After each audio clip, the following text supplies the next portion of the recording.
सहना भवतु सहनौ भुनक्तु सह वीर्यं करवावहै तेजस्विनावधीतमस्तु मा विद्विषावहै। ॐ शान्ति शान्ति शान्तिः। ॐ श्री गणेशाय नमः। ॐ श्री सरस्वत्यै नमः। ॐ श्री गुरुभ्यो नमः।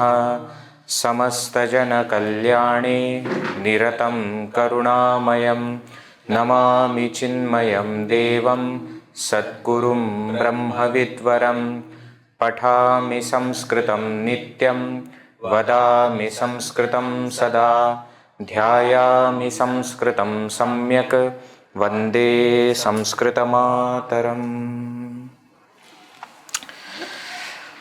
Right. So we have been seeing different verses in the beginning. Okay. So far we have seen all the verses which are directed towards some god. We saw Ganesha, Saraswati, Guru, Parvati, Shiva, Vishnu, Lakshmi. Last time Mahalakshmi, one verse we saw. Today we are going to see one Subhashita. Subhashita. So, well-known term, Subhashita. That which is well said is called as Subhashita. Sometimes you, in school days, etc., they used to write Suvichara on the notice board, on the classroom board also. You remember Suvichara, good thought. Like that, Subhashita is good saying or golden saying. It's called as Subhashita, which is generally in a verse form, like most of the other things that we have in Sanskrit. Okay. So, few classes in between we will also see one Subhashit. Some nice thought is there, something interesting thing is there. So, what is it now? So, let us read the verse. I will chant, repeat after me. Chintayascha chitayascha Chintayascha chitayascha Bindumatram visheshyate Bindumatram visheshyate Chitadahati nirjivam Chitadahati nirjivam Chintadahati jivitam. Chintadahati jivitam. Together. Chintayascha chitayascha Bindumatram visheshyate Chitadahati nirjivam Chintadahati jivitam. Now these are Subhashita, some golden sayings, maybe from different texts. There is a Subhashita Grantha Bhandara also is there, Granthagara also is there. So many other texts are also there. Some of these also might be from our scriptures, from Mahabharata, Ramayana, etc. And some of them may not be from a text. They may be sayings which are there in the tradition. So there may be few changes that you will see. The main concept remains same. Some changes in the words may be there. Jivitam, some places you might see Jivanam, Sajivam, etc. Some changes will be there, but the meaning is same. So what is the verse saying? Chintayaha cha chitayaha cha bindumatram visheshyate Chitadahati nirjivam Chintadahati jivitam. What is the meaning? Let us see. Chintayaha cha. Chintayaha, in the worry, actually of the worry, but when we are translating in English, we have to say in worry and chitayaha. Chita means pyre. When a body is to be burnt, the pyre of woods which is there, it is called as chita. So chitayaha cha bindu matram visheshyate. Vishesha the difference, the speciality is only in one bindu, in one dot. The difference is only of a dot between chinta and chita. In the words chita and chinta, the difference is only in the dot. But what? There is some similarity. What? Both burn. But when chita nirjivam dahati, the fire burns the dead body. Whereas chinta jivitam dahati. Chinta, worry, burns the person when he is alive. Now, you see, what is the thing? You see, if we write, see, chitta. Okay. Now, suppose I add one dot here, one anuswara. Anuswara if I add, then it becomes chinta. That anuswara then becomes half na, etc. That's fine. But the difference in the words is only in this anuswara. So chitta and chinta, they are very close as words also and as their meanings also. Why? Because both are burning. Both burn. But there is a speciality, there is a difference. What is the difference? In the word, the difference is in anuswara. But in the meaning, the difference is that the fire burns only the dead body. Worry burns a person alive. So one who is alive because of the worry is actually burning. Isn't it true in our life also? That all the time we are, worry, tension, stress. What of tension of what? Tension of different things, what happened in the past, what may happen in the future, what is happening in the present. We have got, we are very interesting beings. Human beings are very interesting. And that is because if we don't have chinta, we start to worry why we don't have any worry. So that is our speciality. Worry is constant. Different things are there that we worry about, but that is constant. Worry doesn't leave us. It burns us even when we are alive. So very beautiful saying, as I was mentioning also, that it is not just a good thought, but you see the presentation also. You see the presentation of it also in the verse form, that it is chinta and chitta. The word play is also there, and so many things are there. So what is the meaning finally? Finally, in worry and in fire, the difference is only of a dot. Right? Fire burns the dead, worry burns the alive. The person who is alive, worry burns that. Okay? See whether all the words in the verse are clear. Chintayaha, chitayaha cha, bindu matram visheshyate. Shashti vibhakti is used for translating into English. We are using Saptami vibhakti because in English that concept is not there. In Sanskrit that concept is there. Among or in between, this kind of meaning is there for Shashti. Chintayaha cha, chitayaha cha. Between chinta and chitta, between worry and fire, bindu matram visheshyate. The difference, the speciality is only of a dot. Chitta dahati nirjivam, fire burns the dead. Chinta dahati jivitam. But the worry burns a person alive. Okay? So which is more dangerous? Chinta or chitta?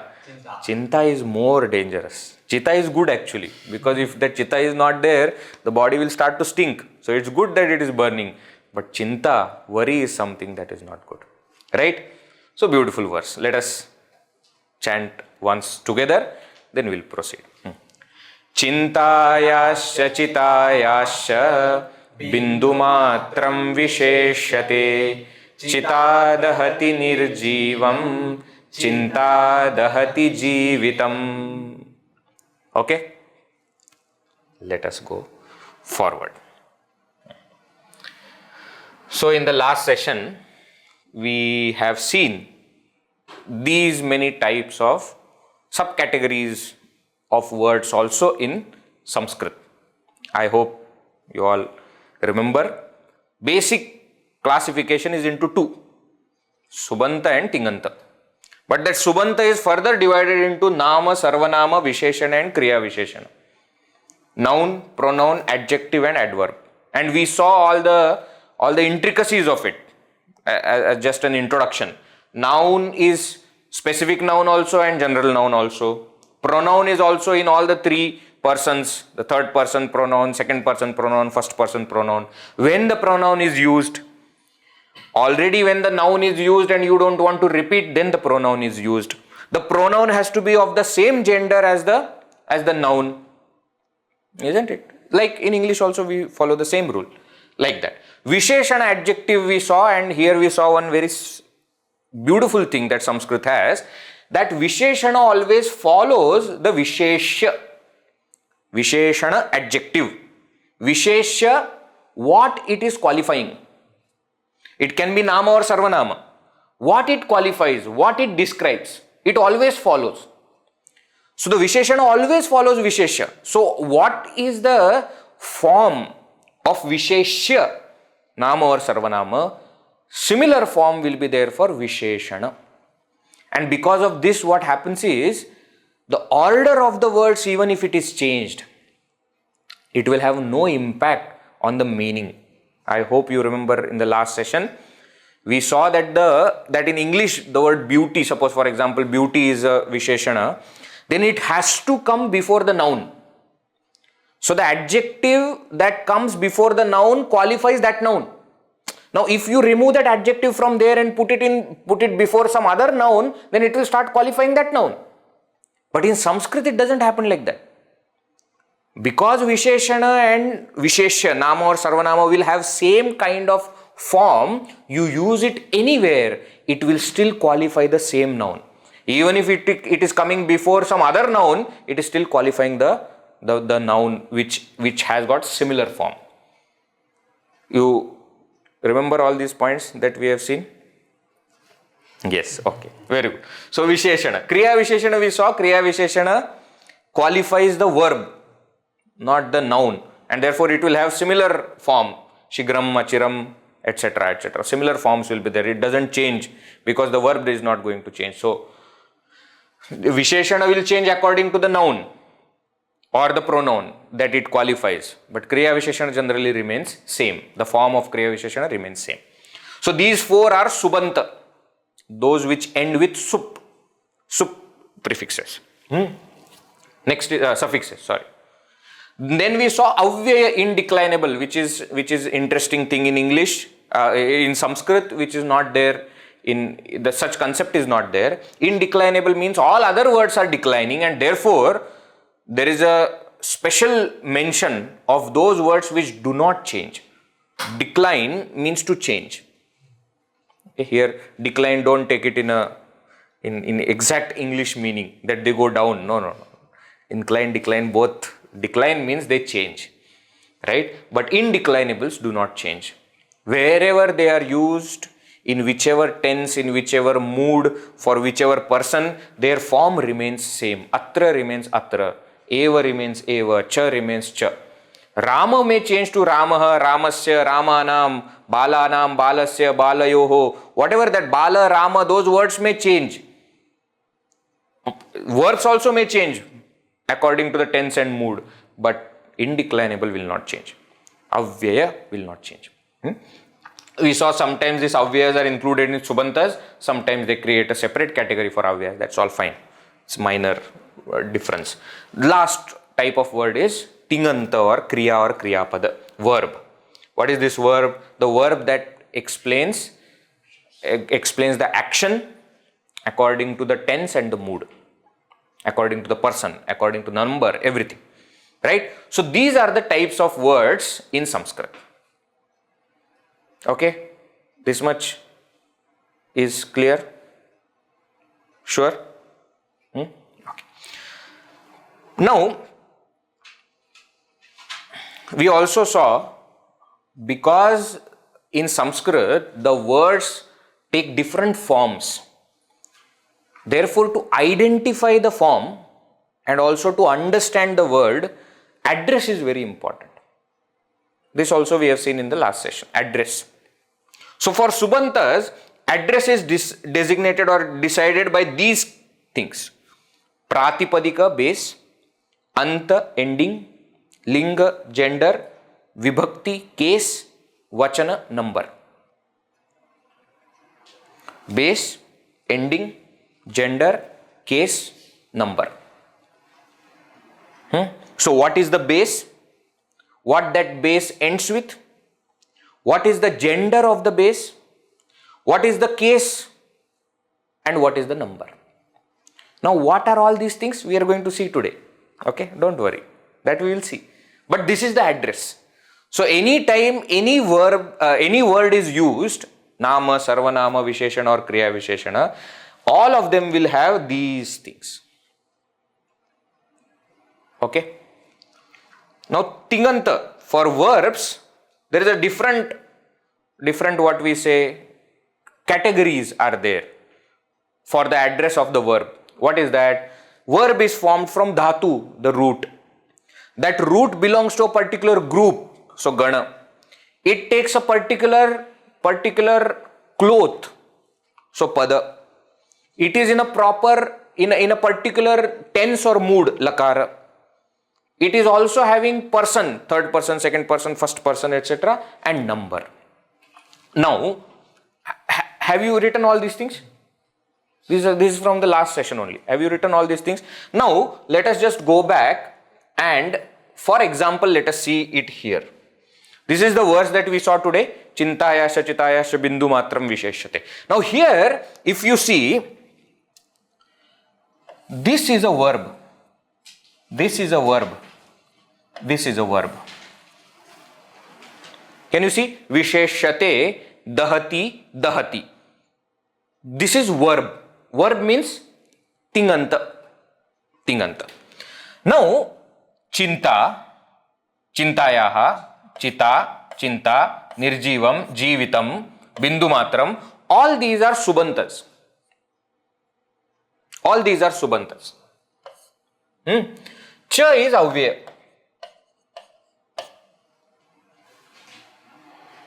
Cha is avyaya. Indeclinable, that doesn't change. Now, here if you see, let us see chintayaha and chinta. So let us now take one example. Okay, chintayaha, let us say. So for this chintayaha, pratipadika is chinta. Chinta.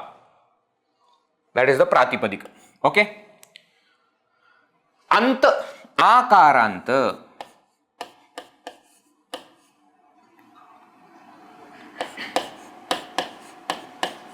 Why? Because it ends with a, chinta, a. It ends with a, so it a, anta. A is at the end, akara is at the end. So the pratipadika, anta. Linga is strilinga. For this word, chinta, it is a strilinga shabda. It is a feminine gender word. The word is feminine gender. We are going to see. Don't worry too much. I am just giving you for example. I am explaining. Okay, right. Chinta, akaranta, strilinga, then vibhakti, no? Shashti.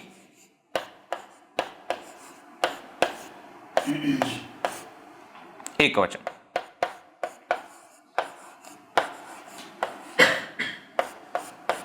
I am explaining this word. For chintayaha, so suppose the word is there chintayaha. How to write address of this chintayaha? Chinta, akaranta strilinga, shashti ekavachana. Sixth case and singular. Sixth case, singular. Just I am giving you example, okay?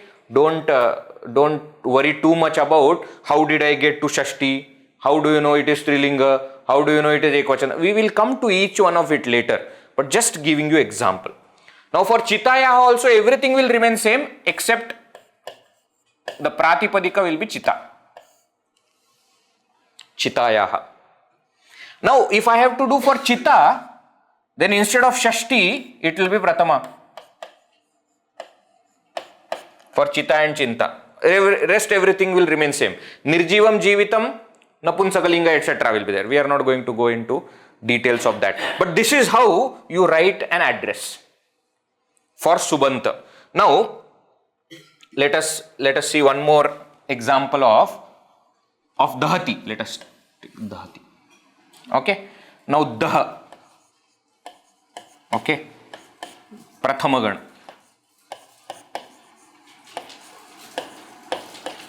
Daha dhatu, prathama gana, gana is group, parasmayi pada,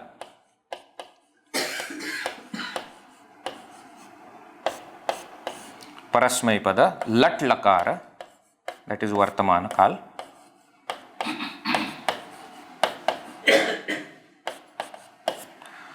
lat lakara, prathama purusha, ekavachana.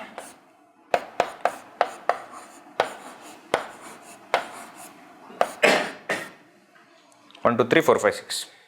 So just to give you example of dhati.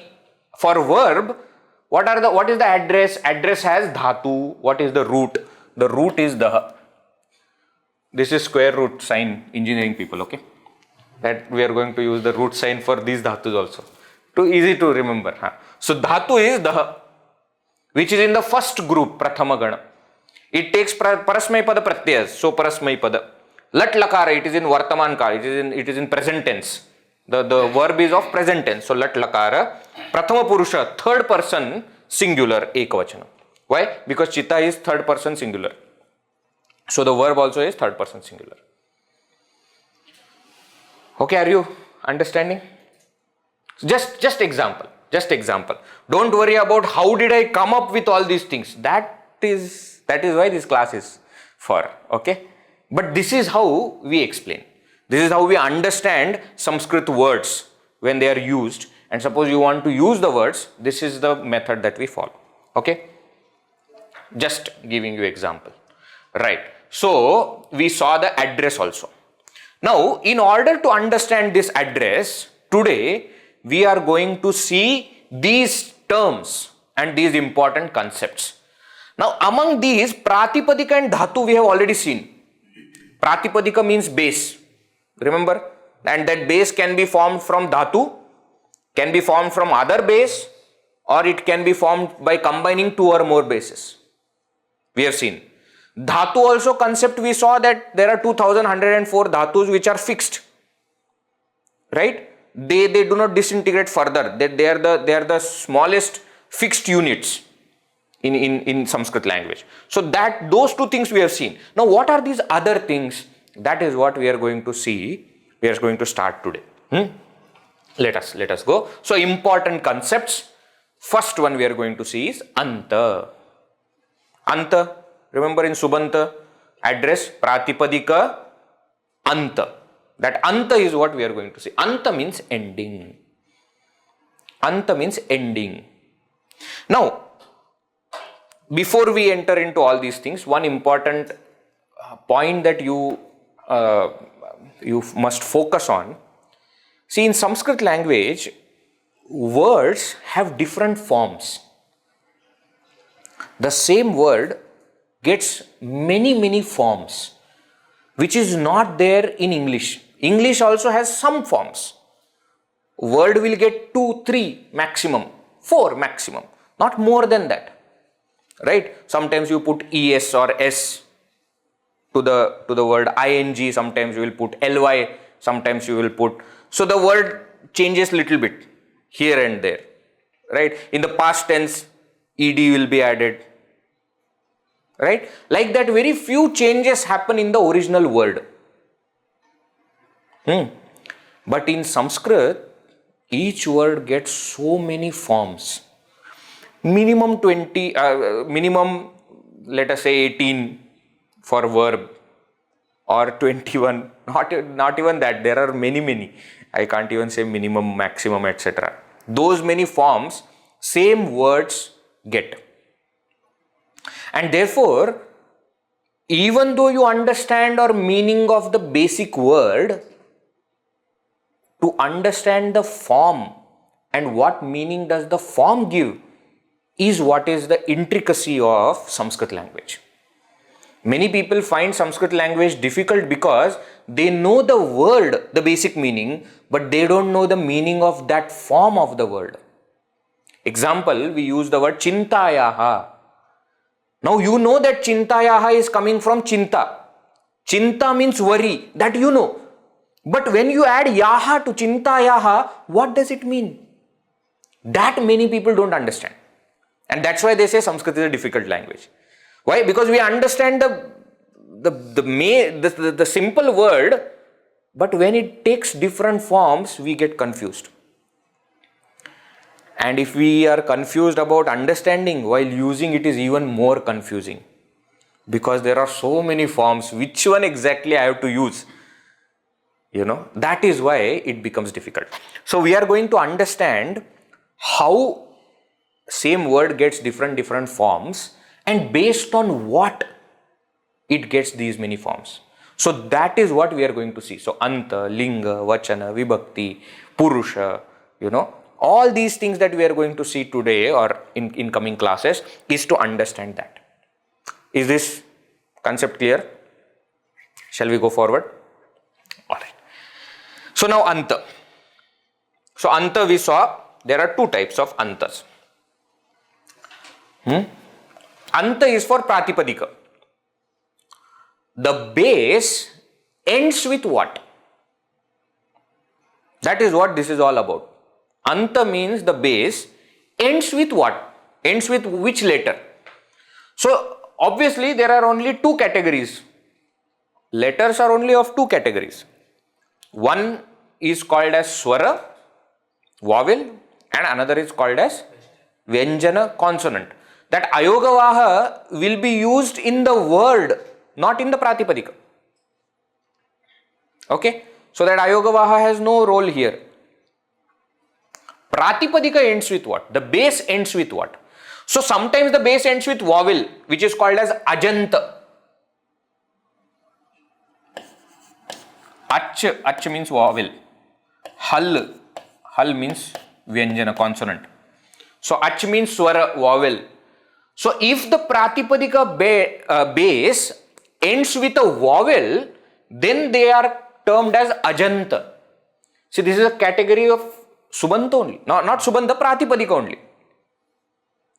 Right? So if the pratipadika ends in a vowel, then it comes under ajanta. If it ends with a consonant, it comes as halanta. Let me explain. Now again in vowel, there are many vowels. A, I, U, R. All these vowels the pratipadika can end in. More are also there, okay? O, A.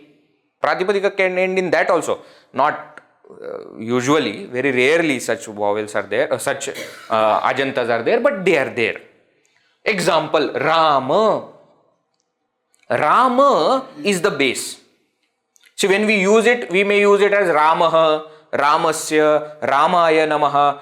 That is all forms, but the base is Rama. And when you say Rama, it ends with a. It ends with a. Remember Rama, Ra plus A plus Ma plus A. It ends with a. So it comes as akaranta. Akara anta. The bases that end with a. Rama, Krishna, Shiva, Bala, Ramesha, Suresha, all are ajanta. Ajanta, in that also akaranta. They end with a. They end with a. The base is Rama, which ends with a. Now, one thing please remember. In our colloquial languages, when we are using, we say Ram, Shiv, Ramesh, Suresh. We don't say Ramesha, Suresha, Mahesha, Shiva. We don't use that a. Okay? But that is because Sanskrit is now become colloquial in Hindi, Marathi, etc., Gujarati, in all these languages, that akara is not pronounced. But when we are pronouncing in Sanskrit, we have to Samskrita, we have to pronounce a in the end. See, Sanskrit also has become half the Sanskrit, but it is Samskritam, Samskrita. So in Samskrita, we have to still use that akara last a completely. Rama, Shiva, Krishna. Okay? Understanding? So it ends with a. Therefore, it is akaranta. There are many bases, pratipadikas, which end with a. Sita, Rama. Isn't it? So many are there. if you see Indian names of girls, they will be either akaranta or ikaranta or ukaranta.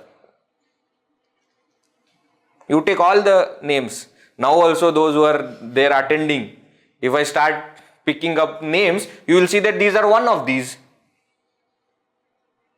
And many times for Indian names, which are in male, that we use for boys, etc., will be akaranta or ikaranta, ukaranta, etc. Mostly akaranta. Some changes might be there in other. Okay, so that is how it is. So akaranta. So some of you were attending Anuja, Anuradha, Chandra, Neeta, Rita, Sagarika, Meena. You see, all are akaranta. Vasudha, Urmila, Vinita, all are akaranta shabdas. Okay, but as I said, akaranta also, Sanjaya, Mohana. While writing, we don't write that A because we are not used to it, but in Sanskrit there is a to that base, right? So akaranta, akaranta, that which ends with A. Now ikaranta, that which ends with raswai, kavi, mati. Raswai, it ends with raswai. Then ikaranta, it ends with dirghai.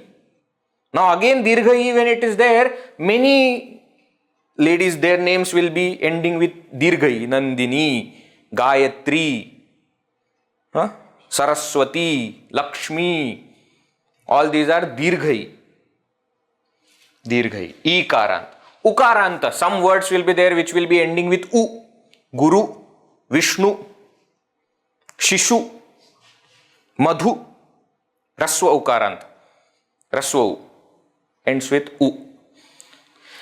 Then ukaranta, dirghau, vadhu. Example. There are many more examples will be there. Right? So ukaranta. Some words end, some bases end with r. Pitru, matru, kartru, jnatru. All these are ending with r. Since all are ending with vowel, they are vowel ending, ajantas. Very simple classification, not very complicated classification. So you take your own name, you see what is the last letter according to Sanskrit. Okay, according to don't go according to English spelling. It will be confusing. Write it in Sanskrit, then you will understand what is the last letter. And that last letter, if it ends with vowel, then it is in ajanta. It is in vowel ending. Many of the words are in vowel ending. Some words also end with consonant. Bhavat, takaranta. See, it ends with ta. It is not bhavata. No, it is bhavat. Surud. Surud means friend. Now it ends with the. You see, half the is there. There is no a, e, nothing is there after that. So it is dakaranta. Nakaranta, Brahman, Atman. Right? Nakaranta also. So many such bases are there. Sakaranta, Manas, Shiras. Others is Sarvanama, but ends with Manas Sakaranta. Nachiketas. Now why we should know this anta? Because we are trying to know, we may understand the word, but we are trying to understand the form, right? Now that form depends on the ending. The form depends on the ending. Like what? Let me explain. We said Ramasya, Balasya, Shishoho, Guroho,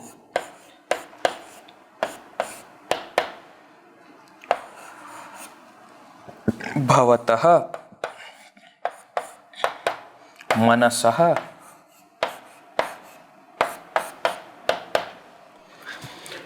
Now, please look at these words.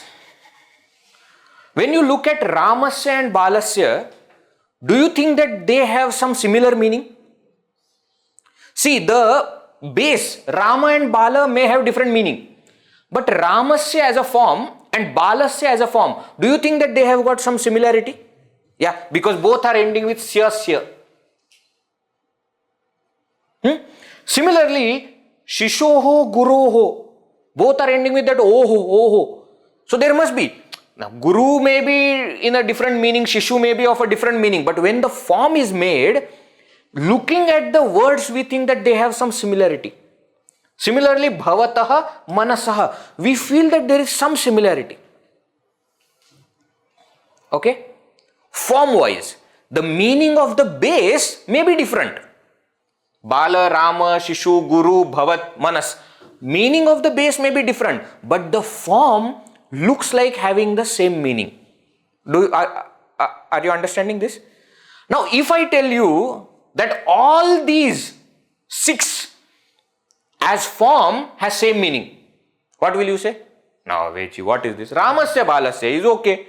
But how Ramasya and Shishu has same meaning? How Manasaha and Ramasya? There is no similarity. There is a similarity. But that similarity is not seen because it ends differently. Now see, Rama is Akaranta. Bala is also Akaranta. Shishu and Guru are Ukaranta. This is Takaranta. This is Sakaranta. But all of them are in 6th case. All of them are in singular. All of them. So Ramasya means of Rama. Balasya means of Bala. Shishoho means of Shishu. Guroho means of Guru. Bhavataha means of Bhavat. And Manasaha means of Manas. Now, purposely I have not translated the Pratipadika. I have kept Rama, Bala, Shishu, Guru, Bhavat, Manas same. But I am explaining how that of is common in all. But it is not seen because the endings are different. But if you understand ending of one, any such words with that ending will have same form. So Ramasya, Balasya, Shivasya, Maheshasya, Rameshasya, Sureshasya, all of them will have same meaning. Why? Because all are Akaranta ending with A. So all those ending with Ukaranta Pullinga will have same form. Guroho, Shishoho. Are you getting Vishnuho? All other words also which are ending with U. Now Bhavat, if has got, then all the words that end with Ta, bases that end with Ta, in 6th case singular, they will have same form. For Sakaranta, they will have same form. So what I am trying to explain here is Anta plays an important role in deciding the form. So ending, if it is same, the form is more likely to be same. So first, when we look at any word, first thing that should come to our mind is what is the base, what is it ending with? Because the moment we understand the base, the ending of the base will be very simple to understand. Rama ends with A. Lata ends with A. Chita ends with A. Jivita ends with A. First thing that our focus should go to is what it ends with. That is going to be an important factor to create a form. Anta. Is this understood? Now, how these forms are created, we are going to see that. Okay, but at least understand what role the Anta plays. Those with similar Anta are more likely to have similar forms. Those with same ending will have similar forms. Okay, now few more things with respect to this Anta. This is the classification of Pratipadikas, basis. No effect on the verb. Means The word is ending with a or a or e or ta or sa, doesn't matter. Verb will remain same. Ramaha gacchati, Sita gacchati, Bhavan gacchati, Mana gacchati. Gacchati will remain same. So this is for the classification of bases. Has no impact, no effect on verb. That's why when Subanta we were seeing the address, this anta came. Pratipadika anta. Right? Pratipadika anta came. So it is based on Pratipadika only. It has nothing to do with verb. Number one. Second thing, the form changes according to the ending. We saw. So if I want to say of Rama, the form will be Ramasya. If I have to say of Sita, I will have to say Sitayaha, like Chintayaha, Chitayaha, like that. If I want to say of Nadi, then according to Nadi, I have to go to sixth case and find out what is the thing. Right? Are you getting it? So this is related to Pratipadika. So first important concept is Anta, ending. I hope this is clear. Let us go forward. Next is Linga. See, go back to that address. Pratipadika, Anta, Linga. Correct? Was it there or not? Yes. Linga means gender. Now, luckily by God's grace, in Sanskrit also there are only 3 lingas, which are there in English also. Okay. What are the 3 lingas? Pullinga, masculine gender. Strilinga, feminine gender. And Napunsakalinga, neuter gender. Okay. Masculine gender, Pullinga. Feminine gender, Strilinga. Neuter gender, Napunsakalinga. Sometimes you will also see them written like this. Pu, Stri, dot, Napun dot. So we have to understand Pullinga, Strilinga, Napunsakalinga. That's what they are saying. So sometimes they will say Rama, Akaranta Pu. What is this? Apu, Akaranta Pullinga. Pullinga. Pullinga means masculine. Now, some examples are given here. Ramaha, Kavihi, Saha, Veeraha. Now, we have tried to give examples from all. Nama also, Sarvanama also, and Visheshana also.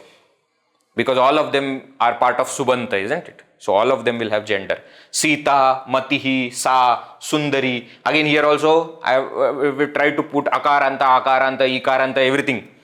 Pustakam, Vari, Tat, Gambhiram.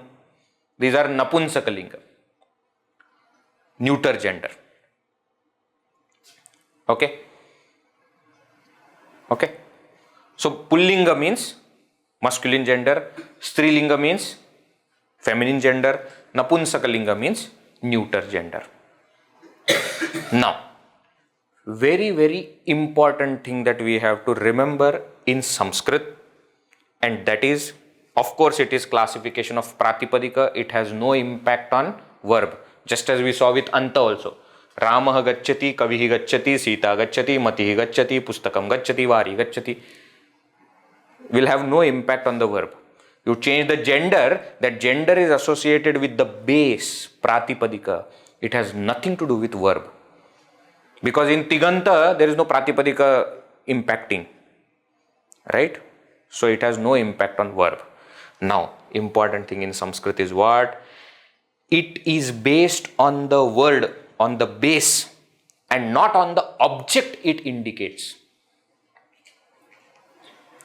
Again, the gender is based on the base, not on the object that the base is indicating.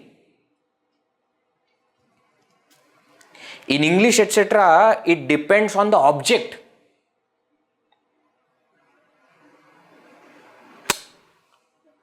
Are you understanding? Example is given here. You see here. Now, wife. Okay, wife. Wife has to be Strilinga, no? Huh? Husband has to be Pullinga. Wife has to be Strilinga. But that's not the case in Sanskrit. For wife, there are 3 words in Sanskrit. All of them mean wife. but all of them are in different genders. So Daraha means wife. Always in Bahuvachana. So Daraha. Bharya also means wife. Patni also means wife. Kalatram also means wife. So the person that the word is indicating is wife, which is a female. But the object is female doesn't mean the word has to be female or feminine. Please understand this. The object that the word is indicating may be male, female or neuter. But that has not got any impact on the word. What we in Sanskrit grammar, what it depends on is, what is the pratipadika? The gender is connected with the pratipadika and not with the object that it is explaining or indicating. So though Kalatram means wife, but Kalatram is Napunsakalinga Shabda, is a neuter gender. The wife which is indicated is female, agreed. But the word by itself is Napunsakalinga. So the gender of the word is based on the pratipadika, on the word itself and not on the object that it denotes or indicates. This is something which is special and which we need to understand. Tree. What tree means? If you ask me in English, what gender is the tree? It's a neuter gender, it. Isn't it? Lion. He, male. So, masculine gender. Tigress, female. So, feminine gender. Now that is correct.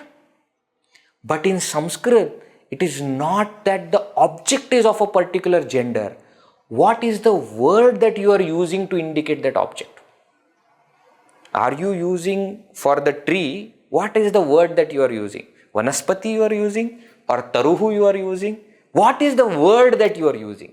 The word will decide the gender of the word. The object may be of another gender, but the word, the base by itself will have a particular gender associated with it, which is fixed. Which is fixed. It doesn't change. Means what? Ramaha is always in Pullinga. Bala is Pullinga. Bala is Strilinga. Vana is Napunsakalinga, forest. Now that forest, what is forest? It doesn't matter. Vana Shabda is Napunsakalinga. So when it takes different forms, it will take according to that gender. Vanam vane vanani, vanam vane vanani. It will not become vanaha, vanau, vanaha. It will not be like a masculine form. Ramaha, ramau, ramaha, balaha, balau, balaha may be there. But vanaha, vanau, vanaha won't be there. Vanam, vane, vanani. Phalam, phale, phalani. Pustakam, pustake, pustakani. It will not become pustakaha. Pustakaha is not there in Sanskrit at all. Why? Because pustaka, the shabda, the pratipadika is neuter, is Napunsakalinga Shabda. Is this point clear? The gender is not based on the object, but the gender is based on the word. Okay? So what is the word? The gender is already there. So obviously, pratipadika is of a particular gender by design. It's not that you are going to add something to it. It is already there. It's already fixed. Just as we saw that dhatus are already fixed. We saw that the base, the moment it is created, the moment it is there, it is by design of a particular gender. One more important thing we need to understand here is, if the pratipadika is a visheshana, is an adjective, then it can take any gender. Like beautiful. Now beautiful can be a male, can be a female, can be a neuter person also, neuter thing also, object also. So the moment it is viraha, it can become vira, it can become viram. Sundari can become sundaraha, sundaram. Gambhiram can become gambhiraha, gambhira. The base Gambhira, because it is an adjective, the gender is not important at that point. Why? Because the gender of the adjective will be according to the gender of the noun that it qualifies. So if the noun is in Pullinga, the adjective also will become Pullinga. If the noun is in Strilinga, adjective also will become Strilinga. If the noun is Napunsakalinga, adjective also will become Napunsakalinga. So the gender is important for only Nama and Sarvanama, not for Visheshana. Because for Visheshana, whichever is the gender of the word, of the noun or the pronoun, that gender, the adjective will automatically get. The gender is not decided for the adjective. It just follows. To whom am I qualifying? What is that word? Is that word masculine word? Then I will also wear masculine dress. If that is feminine, then I will also wear feminine dress. Why? Because it is an adjective. It only qualifies the noun or pronoun. Okay? Now, how do you know? How do you come to know whether the word is of which gender? This is $1 million question. All those who study Sanskrit, they always ask this question. How? So now, how to know? Either through practice or by memorizing, you choose. That is the only way to know. By practice, you will come to know if you keep focusing slowly by practice or by memorizing. Start memorizing all the words. Okay, that is another way of understanding which is the gender of that word. But that is the only way. There are no, indications, etc. That, Bala, no, it should be Pullinga. There is nothing. Taru, Ukaranta, it should be Pullinga. Why? There is nothing called as should be. Looking at the form, you may take a guess. Okay? Sometimes looking at the form. That's why I said by practice. You keep reading different texts. The usage is there. Then slowly you start remembering, at one place I have seen this form, which means it has to be Pullinga. That is okay. By practice, you may understand, you may remember. Okay. There are also certain pratipadikas which are in two genders, Pullinga and Napunsakalinga mostly. Many of the pratipadikas basis will be in both genders. Means what? It can become Pullinga, it can take Pullinga form also, it can take Napunsakalinga form also.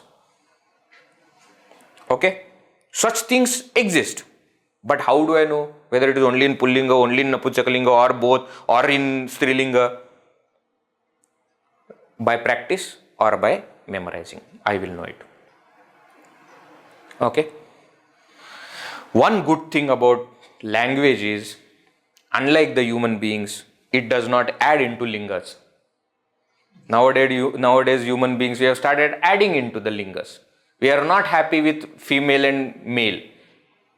Neuter also was added. That also we are not sufficient. We are not satisfied with it. So many times we say, don't want to disclose. Or other. Nowadays, I don't know how many of you are aware of all these things. You don't know what all things are happening in the world. You may be born male, but I feel I am a female. But your body, I feel I am a female. Oh, very good.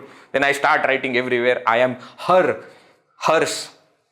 I don't say she, her. I start writing on my social media account, etc. All these things are happening in the human beings, world of human beings. Luckily for grammar, such changes are not there. 2000 years back, 5000, 10,000 years back, also Sanskrit Vyakarana had 3 lingas. Today also we have 3 lingas. 5000 years afterwards also we will have only 3 lingas, 3 genders in the language. Okay? No confusion is there. And another reason is because it is not dependent on object. That's one very important reason why it will never change. It is dependent on the word itself, on the base itself. It has nothing to do with the object that it indicates. Okay? Is it understood? Anta, linga, understood? Okay? Can we see one more? Can we see one more? Too much? Too much content? Okay, one more we'll see. Chalo. Next class we'll be able to revise also, but one more concept. We will see vachana, number. They are simple concept because we use it sometimes in other languages also. 3 numbers are there in Sanskrit. Generally in English, etc., we have only singular and plural. Singular means one in number. Plural means many. But in Sanskrit, we have a special one which is called dvivachana. Okay? Dvivachana. Dvivachana is dual. So, balaha means one child. Balau, not one child, one boy. We have already seen the gender, no? So I can mention it. One boy. Balau, two boys. Balaha, many boys. Kavihi, one poet. One poet. Kavi, two poets. Kavayaha, many poets. Saha, he. Tau, two of them. Te, all of them. Male, all male. Sa, she, female. Te, two of those females. Taha, all of those females. Sundari, one beautiful lady. Sundaryau, two beautiful ladies. Sundaryaha, many beautiful ladies. Gacchati, one person is going. Gacchataha, two people are going. Gacchanti, many people are going.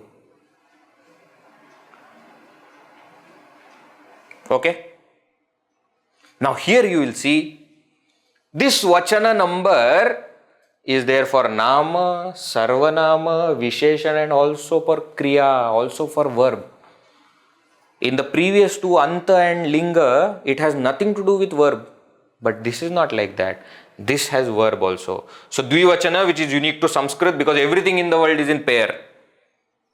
Everything in the world we see is in a pair. Okay? That's why in Sanskrit we have that dvivachana which is there. And used also quite well. It's not a rare usage. Dvivachana is extensively used in Sanskrit. Next one is what? Useful in both subanta and tinganta. We saw not only for noun, pronouns and adjectives, but also for verbs. Number is important. So according to the number, the verb also changes. So verb changes according to the number of the noun. So how many are performing that action? Based on that, the action also will change. So whether one person is going, two people are going, or many are going. Whether one person is studying, two people are studying, or many are studying, etc. That's why vachana, if you see the address, that address you should write somewhere, where you can keep looking at it again and again. That's very important. That address, remember? So for subanta, the address was pratipadika, anta, linga, vibhakti, vachana. Vachana was there. Tinganta also, if you see, dhatu, gana, pada, lakara, purusha and vachana. Vachana was there again. Can you see that? For both the addresses, the last one was vachana. So number is important.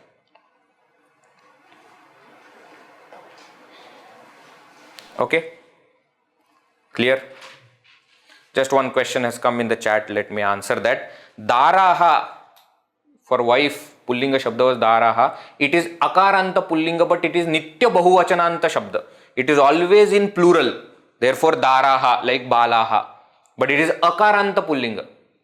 There is a akaranta, like Rama, Bala, etc. So it is akaranta only, but it is always in plural. Therefore it is daraha is written, not daraha. That word has got its own specific quality. It is always in bahuvachan, in the plural. Okay? It is akaranta pullinga shabda. Clear? Anta, linga, vachana. Some more concepts are there. Purusha is there, vibhakti is there, which we will see in the next session. But so far, whatever we have done, please remember that. Okay, chalo. We'll conclude. Om Purnamadav Purnamidam Purnat Purnamudachyate Purnasya Purnamadaya Purnameva Vashishyate Om Shanti Shanti Shanti. Harihi Om Shri Gurubhyo Namaha. Harihi Om.